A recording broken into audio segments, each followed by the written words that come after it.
También está inspirado Marcelo Capello, de la Fundación Mediterránea, del Lideral, que nos acompaña como todos los viernes.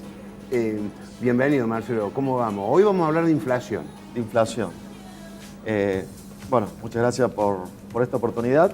En este caso, para retomar el tema de la inflación, que ya en algún momento lo hemos estado tocando, porque hay un último dato, el de septiembre.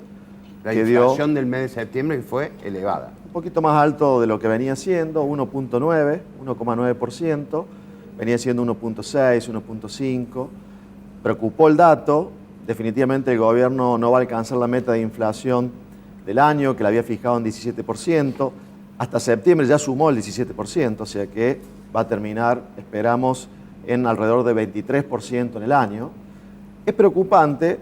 También hay que tener en cuenta que el año pasado había sido 40% la inflación, o sea que en ese sentido se ha bajado, pero el gobierno se ha fijado metas exigentes en materia de inflación y luego no las cumple y eso genera alguna preocupación. ¿No es un error el fijarse metas tan ambiciosas y difundirlas, hacerlas públicas? Por ejemplo, la del 2018 también le hice. Personalmente creo que sí, por el hecho de que el sistema que ellos han adoptado se llama metas de inflación. Es importante que el Banco Central anuncie cuál es la meta de inflación para el año siguiente y que la cumpla, porque eso da credibilidad respecto de que lo que dice el Banco Central que va a ser la inflación, finalmente es. Cuando eso no ocurre, empieza a perder credibilidad de ese anuncio del Banco Central. Entonces, para el año que viene, por ejemplo, han anunciado un 12% y en el mercado, la verdad que se espera un poco más, 16, 17%, que es lo que nos parece que debemos pensar que va a ser la inflación el año que viene. ¿Por qué no baja la inflación, Marcelo? Bajó, pero no lo esperado por el gobierno. El gobierno usa la tasa de interés como el instrumento para bajar la inflación. O sea, cuando la inflación no baja, la sube la tasa de interés, por eso está la que se fija para este objetivo en un poquito arriba del 26%, contra una inflación que puede ser 23%, o sea que es una tasa de interés positiva en términos reales, o sea, la tasa de interés supera la inflación, una tasa alta, y así todo no logra el objetivo tal cual ellos lo han planteado. ¿Qué pasa? Que todavía están emitiendo muchos billetes, mucho dinero. Hasta octubre estaban emitiendo un 28% más de dinero que lo que había a octubre del año pasado en el mercado, y eso es demasiado para lograr una inflación del 17, que era el objetivo que ellos tienen. Si emitís 28 y querés una inflación del 17, es complicado. ¿Qué porcentaje de billetes se deteriora, digamos, que los tienen que renovar por rotura? No, eso es un porcentaje muy bajo, abajo del 1%. No es eso lo que influye. ¿Por qué emite mucho el gobierno? Básicamente en este momento o este año por dos motivos. Primero porque le presta, el Banco Central emite para prestarle al gobierno, al Tesoro Nacional. Este año se ha agregado, quizás más importante que lo anterior, el hecho de que el Banco Central se ha fijado objetivos de reservas, o sea, comprar reservas, comprar dólares para el Banco Central, que en definitiva es para que el tipo de cambio no baje más. Porque sabes que uno de los problemas de este año es que en algún momento el dólar estaba muy bajo, no muy alto. Sí. Para que no ocurra eso, el Banco Central compra reservas. Correcto. Al salir a comprar dólares al mercado, lo hace levantar un poco el dólar, o no deja que caiga. Pero también emite pesos para comprar esos dólares y hay muchos pesos circulando. Pero la especulación que se hace es, el kirchnerismo emitía y el gobierno macrista pide plata afuera.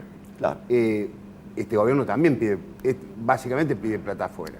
Claro, lo que se suele decir es que tienen un déficit fiscal parecido este año contra el del 2015, Macri y Cristina, y por ende de alguna manera hay que financiarlo. Cristina financiaba un mayor porcentaje del déficit con emisión del Banco Central que le prestaba el Tesoro. Macri un poco menos. Por eso recién te decía que lo que está emitiendo Macri es 28% más 28%.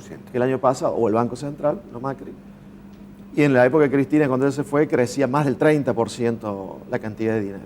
En ese sentido, crece un poco menos. Pero además Macri, para que no baje el dólar, para que no baje el tipo de cambio, está comprando por ese motivo y por eso está emitiendo todavía mucho. Lo que ocurre es que si no saliera a comprar reservas, el tipo de cambio bajaría más y ahí tendrían un grave problema los exportadores, los que compiten con las importaciones, porque el dólar muy barato también trae sus inconvenientes en la economía, ¿no? Claro, seguro. ¿Cuál sería el valor ideal en este momento para el dólar? Y bueno, para la inflación es bueno que el dólar no aumente mucho. Para los sectores productivos, posiblemente debería estar arriba de 20. Arriba de 20. Por ejemplo, para actividades de economías regionales, como el vino, como la fruta. Un cálculo que hizo un economista de Mendoza era que para volver a una situación más o menos normal de hace algunos años atrás, para esas actividades el dólar tenía que estar en 24. Pero depende del tipo de actividad. Y algunas, porque también depende del precio del producto que ellos venden. Hay sectores que tienen un precio actualmente, que se forman en los mercados internacionales, que no es alto, y por ende, con costos altos, precios relativamente bajos de lo que venden, les haría falta un dólar más alto.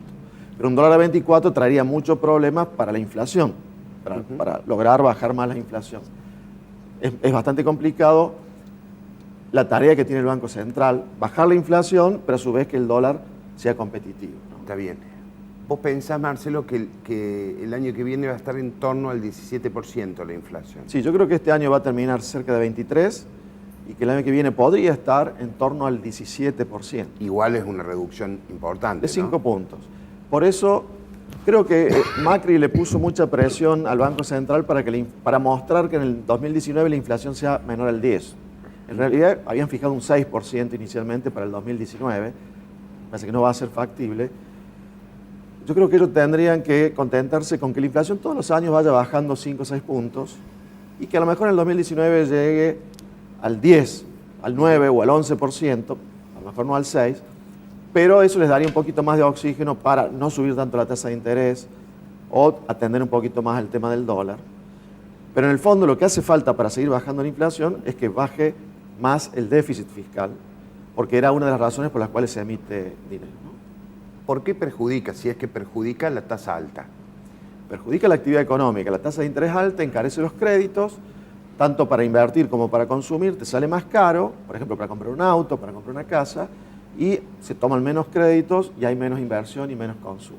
Esa es una vía. Y hay otra vía que compete más al Estado y al Banco Central, y es que si la tasa sube, el Banco Central, que sabes que emite LEVAX por montos siderales, si sube la tasa, para bajar la inflación, tiene que pagar más tasa de interés por la LEVAX.